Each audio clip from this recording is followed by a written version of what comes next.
деда и внука. Недзе далёка, у вёсцы маленькой, дык дажываў свой дзедка старенькі. Старасць не ў радасць, сядзе абедаць, ежа лецца з лыжкі ў дзеда. Пазаліваюць чыста аброс, так ён і зацеркай, ён і капустай. З гэтай прычыны дзеда старога есці саджалі каля парога.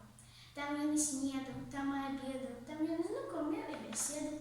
Дзедаў унучак, мамін сыночак, ножык узяўшы, сеў у куточак. Нешта майструе, нешта складае, будзе, напэўна, цацка якая. Маці пытае: любы сыночак, што ж ты майструеш, сеўшы ў куточак? Што ж гэта будзе? Скрыначка быццам? Будзе матуля гэта карыцца.